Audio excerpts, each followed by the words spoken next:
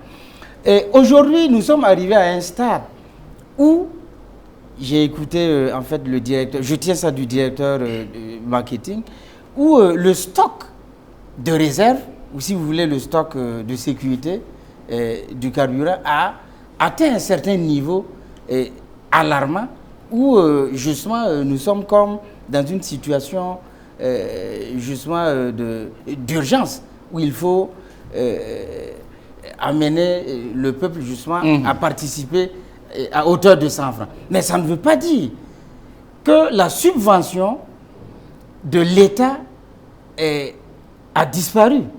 Aujourd'hui, l'État subventionne toujours ce produit-là à hauteur de 242 francs. Donc, je veux tout simplement dire que c'est vrai, il y a eu une politique qui a empêché, ou du moins une politique qui n'a pas voulu augmenter les produits suivant la fluctuation internationale, mais ça met justement l'État à un certain niveau où voilà, on est contraint d'aller à une augmentation relativement forte. On est en train de faire le dernier tour de table sur le sujet, M. Badolo.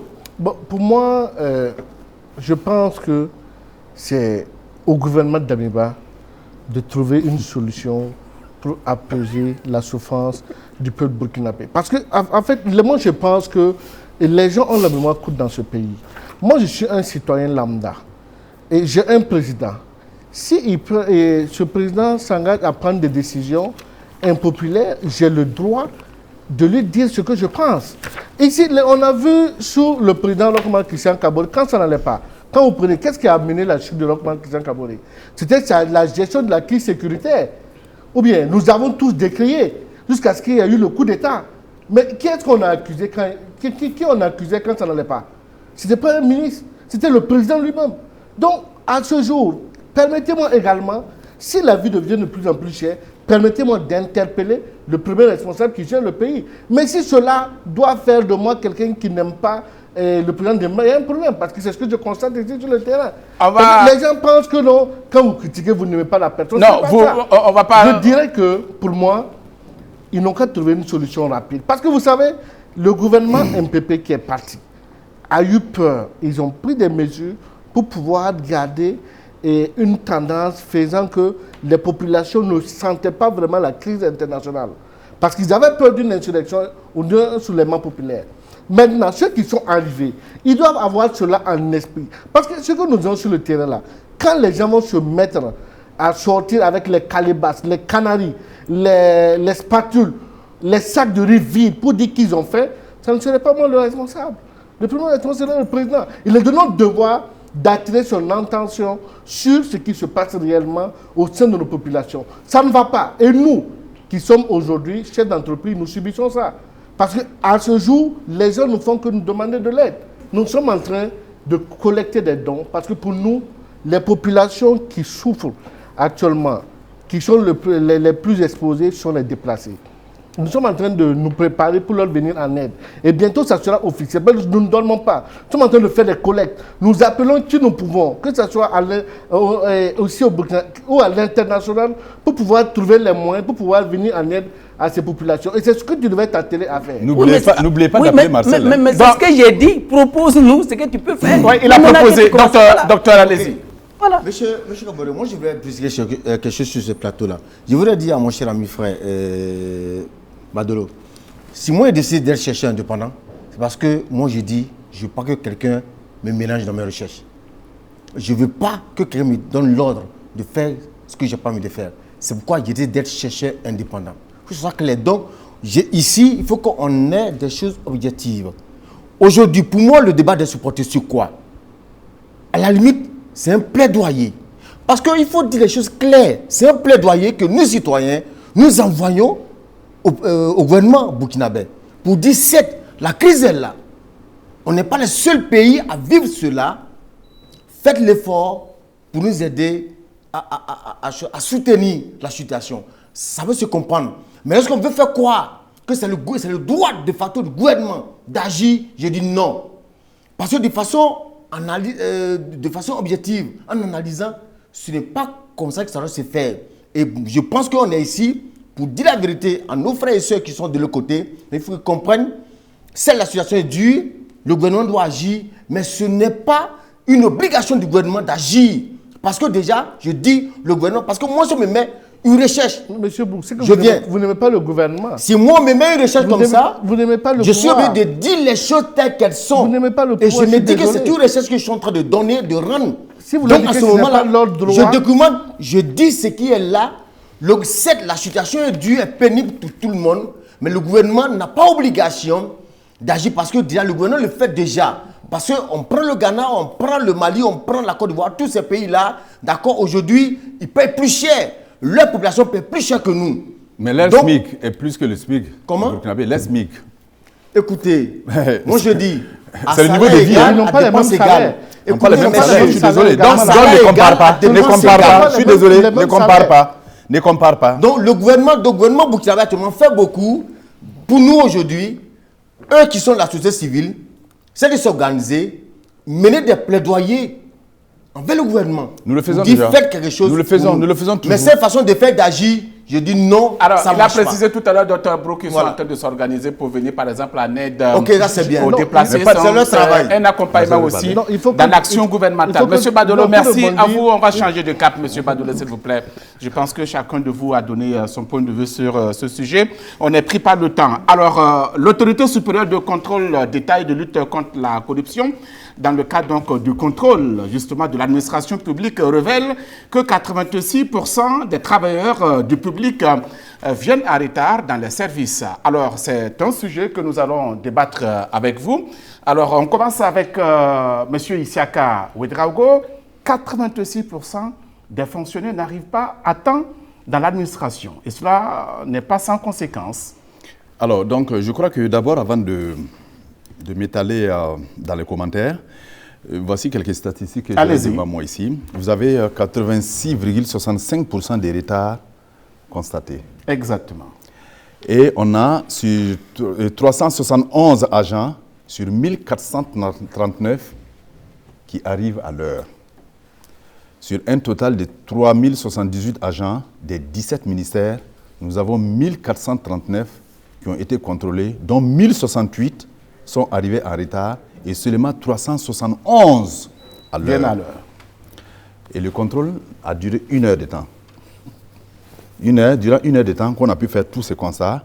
Et il y a 1339 agents qui n'étaient pas encore arrivés avant 8h30 au service.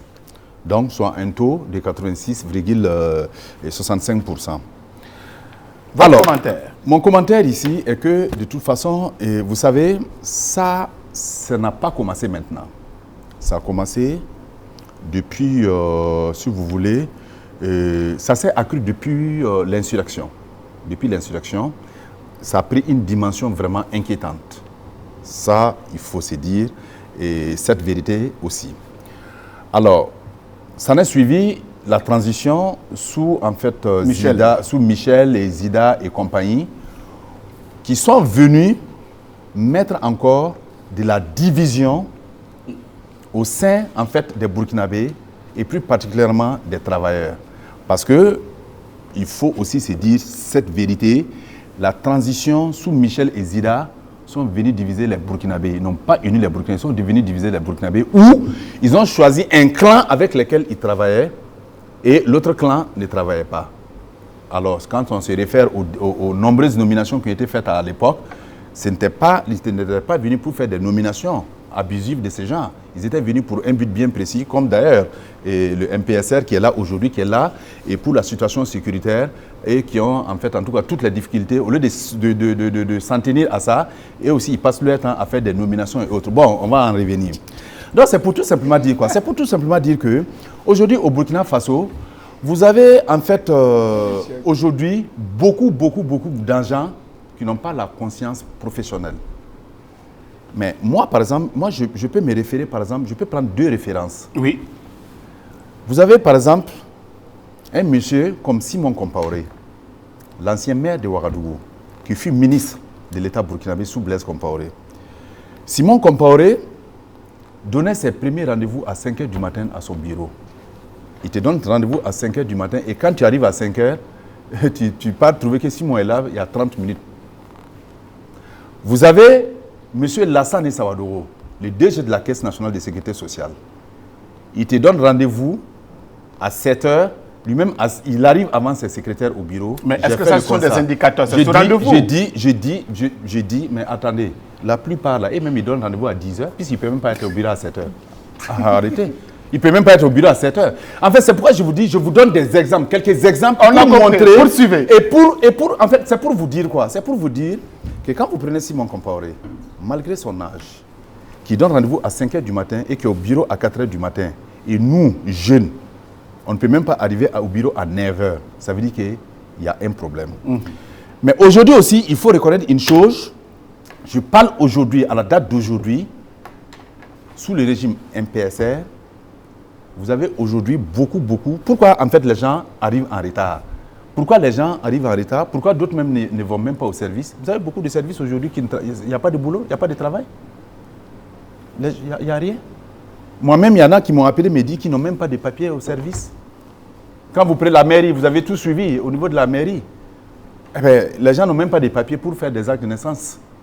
Mais vous voulez qu'ils partent faire quoi au bureau? Vous voulez qu'ils partent à 7 h? Il n'y a plus d'archives. Alors donc, il y a un problème qui est là et je pense qu'il revient à l'autorité de prendre toutes les dispositions nécessaires. Ce n'est pas de la répression. Non, ce n'est pas de la répression. Il faut d'abord amener les gens à avoir du travail, à avoir de quoi s'occuper pour être à l'heure. Et il faut aussi que eux-mêmes, les responsables même, donnent l'exemple. Mais quand je me réfère, comme par exemple le chef de l'État lui-même, Damiba donne rendez-vous à 10 h par exemple, et lui-même il vient à midi. Oui, ce n'est pas un exemple qu'il donne. Et vous voulez que les autres agents viennent à 7 h pour commencer à travailler. On dit toujours, la tête doit toujours donner l'exemple. L'exemple doit toujours à pourrir par la tête. Donc l'exemple doit toujours venir des premiers responsables. Donc tant que nous-mêmes nous ne sommes pas des exemples, ne cherchons pas ou n'obligeons pas les autres à être des exemples, parce que pour dire à quelqu'un d'être un exemple, il faut que toi-même tu sois un exemple avant de le lui dire. Marcel Tankwano. Merci bien. J'ai aimé la démonstration d'Issaka tout à l'heure, parce qu'il a assis avec ses feuilles. Il a donné 2 noms, dont Simon Compaoré et puis Lassane Sawadoro. Il dit que Simon Compaoré à 5 h du matin, il est au bureau. Ce sont des exemples. C'est des exemples qu'il a reçus, d'accord. Il vient de conclure que Damiba, quand il donne rendez-vous à 10 h, il arrive à midi ou à 13 h, ce qu'il a dit tout à l'heure. Bon, moi, voilà, j'ai dit de ne pas faire des fixations sur des gens. Mais je vais rappeler à Issaka, qui ne connaît pas Simon Compaoré mieux que moi. D'accord? Si Simon Compaoré vient au bureau à 5 h du matin, Simon Compaoré dort à 18 h. Mais il faut savoir aussi que... Mais qu'est-ce qui empêche que les autres de dormir à 18 h? Mais qui dorment à 18 h? S'il vous plaît, monsieur tu parlais... Non, mais je ne comprends pas. Vous avez parlé, il n'a pas parlé, est-ce que moi je suis... Vous allez avoir la parole plus tard. Laissez-le aller. Allez-y, monsieur Tankwano. Voilà. Donc quand tu parles de Simon dort à 18 h. Pendant que d'autres sont dans les affaires à partir de 19 h jusqu'à 22 h. Toi, Issaka, parfois même les émissions ici, tu viens en retard. Mais tu dis... Non. Laissez-le aller. Vous allez avoir la parole plus tard. Laisse-moi aller au bout de mon idée. Allez-y. Il a parlé également du DG de la Caisse nationale de sécurité sociale, que je connais également très bien, qui fut ministre de la fonction publique. Je te rappelle que nous sommes allés à un rendez-vous au ministère de la fonction publique. Alors qu'il a donné une rencontre à 9 h, il est venu à midi. Il n'est pas mort, il est toujours là. Ce que j'ai dit, c'est des exemples concrets puisque je faisais partie de la rencontre. Donc parfois, quand vous voulez faire les éloges des gens, je pense qu'il faut avoir les mots qu'il faut pour coller. Mais ce n'est pas devant nous autres là qu'il faut venir dire des choses comme ça. D'accord? Maintenant, je reviens. On parle de laxisme, les gens ne viennent pas. Les gens ne viennent pas. Mais s'il y a un régime qui a clochardisé les Burkinabés, c'est celui de Rochmark Christian Kaboré. Tu n'as pas besoin de nous faire des démonstrations ici en disant que c'est 2014. 2014, ça a été un régime populaire, d'accord? C'est venu d'une insurrection. Quand tu as parlé de Michel Kafando et de Yacouba Isaac Zida, mais est-ce que pendant 2014, tu n'as pas senti que le pays a bougé? En un an, en 12 mois. Est-ce que tu étais au Burkina? Monsieur Ouedraogo, j'ai dit vous avez la parole. Marcel, tu donc c'est pour dire tout simplement. Non, Marcel, moi vous allez avoir la parole. Je voulais tout simplement dire. Non. Monsieur Tankano, poursuivez. Vous allez avoir la parole. Je vais tout simplement dire que ici, là, il a donné les pourcentages. Mais le problème aujourd'hui, c'est quoi? C'est parce qu'aujourd'hui, je suis d'accord entièrement avec ce que Padola avait dit. C'est parce qu'en réalité, les poches se vident avant la fin du mois. Et il y en a qui sont obligés de faire des raccourcis pour au moins finir le mois. Ce qui fait que, même quand vous rentrez dans l'administration, vous allez trouver même un fonctionnaire qui a une entreprise. Vous allez trouver une secrétaire également qui fait du commerce à côté. Mais je pense que tout ça, il y a, on peut, comment je vais dire ça? Je vais dire tous ces problèmes-là, ces problèmes ne sont pas venus comme ça. Ces problèmes sont venus parce que on dit que parfois la nature aurait du vide. Quand vous venez au service, parfois vous n'avez pas de charge, par exemple. On connaît. Parce que quand vous prenez l'administration burkinabé, il y a des bureaux où vous êtes 3 ou 4. Et donc, ça permet à 2 ou à 3. Ces gars-là vont faire leurs affaires avant de revenir. Tout ça, ça doit s'arrêter normalement. Ça, je suis d'accord avec ça. Donc, j'ai fini, je vois les doigts qui vont au ciel. Oui, laissez-moi terminer. Laissez-moi terminer. Je vais tout simplement dire que le laxisme-là, honnêtement, moi, j'ai ressenti ça les 5 ans, les 6 ans que Roch-Marc Christian Kaboré a géré notre pays. Parce que les gens ont compris qu'en ce moment-là, il fallait faire des affaires. Et c'est ça qui a fait que dans l'administration publique, vous ne verrez pas quelqu'un au service avant 10 heures. Tout simplement ça. Parce qu'il y a tellement d'hommes d'affaires aujourd'hui au Burkina que l'administration publique aujourd'hui là est paralysée par ces kidams là. Merci, M. Tankano. Alors, Dr Guy, allez-y, on va faire le tour de table avant de revenir à M. Ouedraogo. Allez-y. Monsieur Kaboré, moi je dis c'est grave. Pour moi, c'est une catastrophe. C'est une honte pour notre administration. Et je dis c'est un manque de considération. À la nuit, ça fait de la foutaise. OK? Et cela démontre que notre fonction publique est en crise. Parce qu'aujourd'hui, quand on regarde les choses, ça fait pitié. C'est malheureux pour un pays comme le Burkina Faso. Surtout en ces temps où on a bien plus de travail. Alors, quand on regarde, il faut voir certaines choses. Comme je l'ai dit, cela démontre que notre fonction publique est en crise. Cela démontre encore que les valeurs patriotiques de civisme foulent le camp. C'est qu'aujourd'hui, aucun fonctionnaire n'a de valeur. En réalité, on n'a pas de patriotes dans nos administrations. En réalité, on n'a personne qui a un grain de civisme en lui. En réalité, voici un peu le problème. Et cela aussi démontre l'échec de notre système éducatif. Parce qu'aujourd'hui, des valeurs comme l'assiduité, les valeurs comme ne pas tricher, des valeurs comme le travail, des valeurs comme le respect, la discipline, ne sont pas aujourd'hui développées dans nos écoles, dans nos universités. Donc du coup, le monsieur ou la dame grandit, reçoit un concours de la fonction publique, il y va sans valeur. Voici un peu des problèmes, des valeurs sur lesquelles aujourd'hui notre système éducatif devait se pencher. Mais moi je vais revenir aux causes. Pourquoi est-ce qu'aujourd'hui, parce que quand on prend 86 ou 5%, ça en veut 87%. Donc 8,7 personnes sur 10, donc environ 9 personnes sur 10 environ viennent en retard. Comme je l'ai dit, c'est grave, c'est une catastrophe. Il faut voir le rôle de l'État. Là, l'État a manqué son rôle. Le contrôle au niveau de l'État a manqué. Deuxième cause, il faut voir la pauvreté. Aujourd'hui, il faut qu'on le dise. Le salaire ne suit plus, pour ne pas dire le salaire ne répond plus aux charges. Le salaire aujourd'hui n'est plus d'actualité. Il est dépassé, il est caduc. Donc la pauvreté fait aujourd'hui que nos frères et sœurs qui sont dans nos administrations se cherchent, comme Marcel l'a dit. Donc du coup, on devient un homme d'affaires entrepreneur à côté. Donc du coup, les heures d'entrée et de sortie au fonds public, ça, on s'emballe. La troisième chose que je voulais, aux nouvelles causes que je voulais en venir, c'est la méritocratie. En Djémé.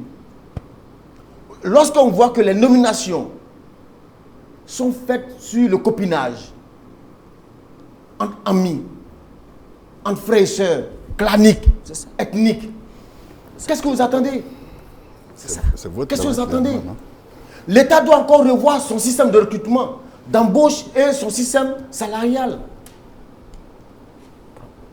Je ne sais pas si il faut comprendre ce niveau. On vous comprend très bien. Voici un peu des choses sur lesquelles il faut que l'État essaie de voir les choses. Mais je dis, pour mettre fin à cela, il faut réinventer notre système de la fonction publique. Il faut que l'État change le contrat. Le contrat de 30 ans, 35 ans, l'État doit mettre fin. Pour moi, il faut aller sur des contrats de 12 mois, de 24, de 36, 60 et plus. Des contrats renouvelables. Il faut que l'État réinvente la fonction publique. Si la fonction publique n'est pas réinventée, ça va être grave. Parce qu'aujourd'hui, nos enfants qu'on a dans l'université là, ils sont graves que nous. Hein. Nous, au moins, on vient à 9h, 10h. Ouais, Mais on vient à 14h, 15h. Ça, c'est vrai. Oui, c'est clair, non, je n'ai pas fini. Donc aujourd'hui, première solution, l'État doit réinventer son système, la fonction publique. Revoir les contrats. Deuxième solution que je propose, l'État doit instaurer la gare. C'est ce que chez nous on appelle, consultant, la gestion axée sur les résultats. Parce que ce que les gens oublient, moi souvent je le fais. Quand les gens sont au résultat, ça permet d'être efficace et d'être efficient. Parce que imaginez, quand quelqu'un n'a rien à faire, donc l'ordinateur allumé, donc il y a l'usure, il y a les lumières qui sont allumées, donc c'est la soude à bec qui tourne. 1, 2, 3, on va uriner, donc c'est l'ONEA qui tourne. Donc on perd de l'argent. Il faut que l'État, par exemple, on dit, dans les mairies, on dit, bon, chaque agent, la signature, quoi, vous avez peut-être 100 essais de naissance à faire par jour. S'ils finissent à 9h, ils rentrent chez eux. Ils éteignent l'ordinateur, ils éteignent le courant, ils éteignent, voilà, comme ça ils ne vont plus uriner pour aller faire tourner le compteur de l'ONEA. Ils ne vont plus être sur Internet pour utiliser le Wi-Fi. Donc voilà, l'État doit insérer la gare, la gestion axée sur les résultats. Je pense qu'à partir de là, on pourrait avoir de meilleurs résultats. Sinon, actuellement, il faut que l'État réagisse parce que le mal est profond. Le mal est profond, comme je l'ai dit, nous sommes dans l'université. Aujourd'hui, moi, mes étudiants, quand moi je prends de l'université là, ces enfants que je vois là, je ne les vois pas en 5 ans en train de venir au boulot, au travail, à l'heure. À 8 heures. Moi, je ne les vois pas. D'accord. Le mal est profond, l'État doit réagir. Merci. Ndaba, allez-y. 3 minutes, s'il vous plaît. Oui, par rapport à notre administration publique et notre fonction publique, nous n'avons cessé de le dire depuis avant l'insurrection, pendant l'insurrection et sous le régime de l'ex-président Kaboré, que c'est une administration qui a besoin justement d'être réformée pour qu'elle soit adaptée. Et pour cause, c'est justement un des facteurs fondamentaux qui nuit justement à la performance de cette administration publique-là, les retards des travailleurs. Je pense que dans nos propos, bon, ça c'est une parenthèse que je fais, nous devons quand même relativiser quand on parle des fonctionnaires. Parce qu'il y a des travailleurs consciencieux, engagés et choses. Je dois rappeler, pour poursuivre, que l'administration publique dans un pays, dans un État, est le moteur de l'État. L'administration publique, dans ce sens, est fondamentale pour permettre justement à l'État de tourner. Et dans le contexte de lutte contre le terrorisme d'où nous sommes, l'administration publique devrait être justement l'organe qui travaillerait à plein poumon. Le rapport de l'ALCE a justement établi qu'il y a 86,65% de retard. Là, ce rapport a relevé des causes objectives et les conséquences de cette situation et fait des recommandations. Personnellement, j'ai lu le rapport. Je pense qu'il y a des éléments qui auraient pu aussi enrichir ce rapport-là, qui est notamment l'impact économique que ces retards causent sur justement l'évolution et sur la vie de notre nation. Il y a aussi que dans le rapport sur les causes, j'ai j'ai pu voir des causes relativement objectives. On n'a pas indexé justement la médiocrité et l'inconscience de certains agents. Quand le Burkinabé, justement, parle des fonctionnaires retardataires, il parle justement de ceux qui ont une fiche de poste bien déterminée, qui ont un bureau, pas de ceux qui n'ont pas de bureau, comme le rapport le note, mais qui ne viennent pas à l'heure, qui sont par exemple commis à une tâche en contact avec le public, et une longue peut être là, et le bonhomme, il n'est pas là. Le système de conseil de discipline, le rapport l'a relevé très bien, depuis un certain nombre de temps, ça ne fonctionne pas. Il faut l'opérationnaliser. Le contrôle justement de la présence des travailleurs sur les lieux de travail, il le relève, il le recommande. Je pense qu'il faut opérationnaliser cela. Sous ROC, c'est des choses qui avaient aussi été dans certaines recommandations relevées, mais on n'a jamais vu l'opérationnalisation des contrôles d'accès portique. Ça a été justement, on en a parlé, mais ça n'a jamais été opérationnalisé. Aujourd'hui, il est impératif, en fonction justement des travailleurs, puisqu'il y en a ceux qui sont par exemple dans la conception, ils ne sont pas tenus d'être à l'heure. Mais donc il y a justement ces différents éléments à mettre, à synthétiser, afin justement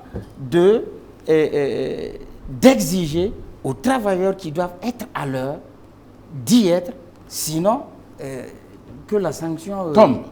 Alors, M. Badolo, allez-y. Bon, je dirais d'abord que c'est dommage et très déplorable. Mais ce que j'ai à dire, c'est qu'il faut travailler à moderniser l'administration publique. Pour éviter ces retards-là, je trouve qu'au XXIe siècle, c'est tellement facile qu'on ne devrait plus être au stade d'en discuter. Parce qu'à ce jour, vous avez des cartes qui vous permettent, dès que vous arrivez au travail, vous pouvez quand même signaler à la machine votre présence et même à votre sortie. Non, sans vous couper, avec les cartes, ils peuvent toujours faire des choses. C'est par empreinte digitale. Donc, là, de toute façon, c'est pour vous dire que les mécanismes sont là, les mécanismes techniques sont là. Au XXIe siècle, c'est un exemple parmi tant d'autres. C'est au XXIe siècle, il y a plusieurs méthodes qui peuvent permettre aux agents d'être assidus, sans qu'on ne leur rappelle cela en fait. Et le problème au Burkina, c'est que d'abord, il faudrait que les premiers responsables travaillent à donner l'exemple. Un directeur qui est-il tout le temps assidu, qui est à l'heure au travail, qui arrive par exemple à 6 heures au travail, dès qu'il arrive, dès qu'il dépose son sac au bureau, en temps normal, il doit faire le tour de son organisation pour d'abord s'enquérir des nouvelles de ceux qui travaillent avec lui et voir comment les choses se déroulent, qui est là et qui n'est pas là. Est-ce que vous voyez? C'est en cela que les gens auront peur de faire des retards injustifiés. Sinon, si nous allons continuer, et le problème c'est quoi? C'est qu'il faudrait que les gens apprennent à s'assumer. Parmi ce que le rapport a été produit, mais c'est sûr que si le rapport n'est pas suivi, l'année prochaine ou dans 5 ans, nous allons être là encore à parler des mêmes causes en réalité. Il faut l'application des textes. Les textes ne sont pas appliqués. Les textes ne sont pas appliqués. En fait. D'accord. Moi, je pense que... Monsieur Badolo, on n'a pris pas le temps, Monsieur Issaka. Oui. 1 minute. Et puis voilà, une minute, voilà, ok. Je voulais juste conclure. Non, pas toi, c'est moi. Non, c'est juste pour te dire. Non, c'était pour juste dire à Marcel. Il a juste un complément, monsieur. Marcel est un spécialiste du dilatoire, mais ce n'est pas avec moi que ça va marcher. Mais c'est pour tout simplement lui dire que Et quand, moi je ne sais pas, de toute façon, son ancien ami, je dis bien son ancien ami, le président Roch-Marc Christian Kaboré, ou toujours son ami, je le dis et je le répète sur le plateau ici, si vous amenez Marcel et moi devant le président Roch-Marc Christian Kaboré, vous allez voir de qui il est familiarisé. Moi, je ne l'ai jamais rencontré depuis sa gouvernance. Mais Marcel, qui me dise ici, s'il n'a jamais allé voir le président Roch-Marc Christian Kaboré en son temps, et quand j'ai pris l'exemple sur... Mais quelle est la, relation? Quand tu dis que en fait, c'est sous le régime de Roch-Marc Christian Kaboré qu'il y a eu plus de laxisme dans la fonction publique, c'est très grave. C'est très, très, très grave. Moi, je ne sais pas quelle haine que tu as avec ton ancien ami ou ton ami, je ne sais pas, mais moi, je ne rentre pas dans ces débats-là. Mais les deux références que j'ai prises, les deux exemples que j'ai pris, à savoir Lassane et Savadoro et Simon Compaoré, c'est des exemples que, quand tu dis que Lassane est venu à 12h, mais moi, tu ne connais pas Lassane mieux que moi, ni Simon mieux que moi également. Mais de toute façon, ces débats, on clôt ces débats et on y va. Mais je dis que c'est des exemples qui m'ont vraiment, vraiment, vraiment touché et je pense que c'est des personnes de référence en la matière. Alors, 2 secondes. Donc, je vais revenir sur juste un pas sur ce qu'il a dit. Je ne nie pas, à un moment donné, j'ai une proximité étroite avec Roch-Marc Christian Kaboré. Je condamne le régime de Roch-Marc Christian Kaboré, mais pas lui-même en tant qu'individu. Il faut faire la part des choses. Et même quand j'ai parlé de Simon Compaoré, j'ai des rapports étroits avec Simon Compaoré, mais dans d'autres domaines. Mais leur personnalité comme ça, je ne fais pas de la fixation. D'accord. Voilà. Je vais tout simplement ajouter que ce que Brou a dit, c'est très important parce que les gens viennent dans la fonction publique parce que parfois, ils ne peuvent pas avoir mieux ailleurs que la fonction publique où ils viennent pour se reposer. Les gens viennent dans la fonction publique, la plupart, pour se servir et non servir son pays. C'est aussi ça le véritable problème. Ouais. Mais ce n'est pas seulement au Burkina Faso, même ailleurs dans d'autres fonctions publiques. J'ai vu il n'y a pas 72 heures au Cameroun, un bonhomme qui touchait près de 1,8 milliard de l'administration. Parce que tout simplement, il y avait un laxisme qui était arrivé à un niveau où il piochait son argent. Un individu qui touche 1 milliard et quelques. Je ne sais pas si vous avez vu ça. 1 million peut-être. Non, je vous dis, mais il a plus de 10 milliards, combien de milliards par mois? Vous n'avez pas vu ça? Je vais vous donner les informations. Ok, merci. Donc, non, c'est juste, j'ai fini, je conclue maintenant. Je conclue. Ici, sur ce plateau, loin de moi, de m'en prendre à un individu directement. Non. Quand je parle d'un régime, je ne parle pas je parle toujours d'un régime. C'est pourquoi j'avais dit à Badolo, chaque fois Damiba, c'est vrai, ce n'est pas encore un régime, mais Damiba dirige l'État. Mais il y a la manière de le faire. Donc, Issaka, peut-être que quand j'ai dit ça ne t'a pas plu parce que tu penses être plus proche de ces gens que mieux que moi. Non, pas du tout. Je ne dis pas non. Mais je vais dire que tes deux modèles-là ont aussi failli à un moment donné. Merci beaucoup à vous. Merci monsieur Issaka et monsieur Tankwano. On ne va pas lancer le débat encore. Alors, dernier tour de table sur le dernier sujet. Attaque terroriste au Togo. Alors, réaction, monsieur Tankwano? Oui, merci. Bon, là, qu'est-ce qu'il faut dire? On dit que... Très rapidement, s'il vous plaît. Très rapidement. On dit que quand la case de ton voisin brûle, il faut venir en soutien. Parce qu'on ne sait jamais demain ce qui sera fait. Le Burkina souffre, continue de souffrir. On n'a pas eu véritablement... On ne peut pas dire que le Togo, certainement, ne nous a pas soutenus. Parce que je ne suis pas dans un secret chose pour dire que non. Mais dans tous les cas, je vais dire que, vous savez, je l'ai toujours dit, nous avons des frontières qui sont poreuses. Il faut l'accepter. Donc, ce qui se passe au Niger peut se passer au Burkina, peut se passer au Togo, parce que nous sommes liés. Voilà.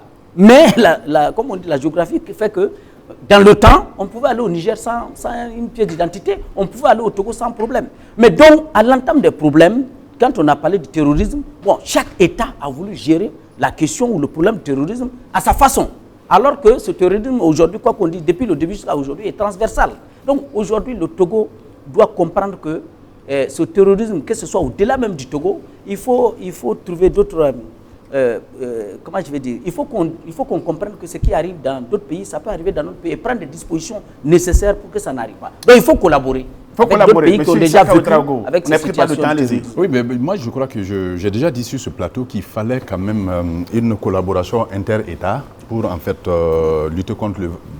lutter en tout cas de manière véritable contre ce phénomène terroriste. Parce que vous savez, les renseignements sont très importants dans la lutte contre le terrorisme et la collaboration entre les États et entre les différentes armées est très, très, très importante. Hein, vous voyez? Donc, moi, je pense qu'ici, il faut encourager d'abord cette relation entre les différents États majors, hein, et à plus de confiance, plus de cohésion. Mais nous voyons ici que, bon, véritablement, ça va être un peu difficile. Mais pour vous dire tout simplement que moi, ça ne m'a pas étonné que, en fait, les terroristes pas taper le taureau, dans la mesure où, et, en fait, c'est les mêmes qui ont créé le terrorisme. Quels sont ceux qui ont créé le terrorisme? C'est l'Occident, c'est les États-Unis, c'est eux qui ont créé le terrorisme. Mais vous voyez, le problème du taureau est venu lorsque le Mali a demandé à ST et le ministre Lédrian et son fils en justice chez eux là-bas. Mais il y a une proximité, je ne sais pas si vous voyez. C'est-à-dire que le Mali, c'est en fait, les Maliens, les autorités maliennes sont allés voir Effort pour être en fait le médiateur. Et je pense que ce n'est pas du goût de la France. C'est pas du goût de la France. Ce n'est pas la première incursion. Hein. Oui, non, il y a 2 ans. Oui, il y a 2 ans. Vers Tankwalou jusqu'à oui, mais ça n'avait pas atteint aussi ce degré. C'est ça. Et en fait, les autorités togolaises arrivaient à maîtriser en fait la situation. Mais je pense que en fait, ils doivent ouvrir les yeux parce que la France n'est pas en fait aussi n'est pas excusée. Hein. On a la pression de la régime. 1 minute, M. Badoulé, s'il vous plaît, sur le sujet. Je dirais que c'était prévisible. Parce que longtemps, quand le Burkina Faso était attaqué à Kilé, ces pays, on n'a pas vraiment vu une solidarité avec ces pays voisins. Mais je crois que maintenant, vu que la situation est en train d'être difficile chez eux également, je pense que c'est maintenant que les gens vont s'unir et pouvoir faire face au terrorisme maintenant. Mais sinon, je sais que nous savons que d'ici là, les choses vont vraiment changer parce que nous avons appris que des hélicoptères vont bientôt se mettre dans la danse dans notre pays. Donc, nous avons bon espoir en tout cas. Merci pour l'information. Jusqu'à preuve de contraire. Merci beaucoup d'être bref. Monsieur Labidi, allez-y. Oui, soyez bref. Par rapport à ce qui s'est passé au Togo, je présenterai très rapidement mes condoléances aux familles éplorées et prompt rétablissement aux blessés. Moi, je regarde ça de façon holistique. Quand vous suivez la courbe de progression du terrorisme, Libye, Mali, Liptako Gourma, et aujourd'hui, c'est les pays du Golfe de Guinée qui sont visés. Il faut dire que c'est un projet, disons, ancestral, qui consiste justement à établir une zone de non-droit pour permettre justement à cet Occident de perpétuer son exploitation. Il faut le dire de façon assez claire. Et nous, autour du collectif des organisations de la société civile pour le Sahel, dont je suis le coordonnateur, oui, nous n'hésitons pas justement à établir les responsabilités dans ce sens. Et ici, il faut dire en termes de réponse que ça nous condamne, pays du Sahel et pays du Golfe de Guinée, de nous unir pour avoir la même tactique, la même stratégie de lutte contre le terrorisme. Et le Mali implémente aujourd'hui une dynamique véritablement soutenable qui produit des résultats.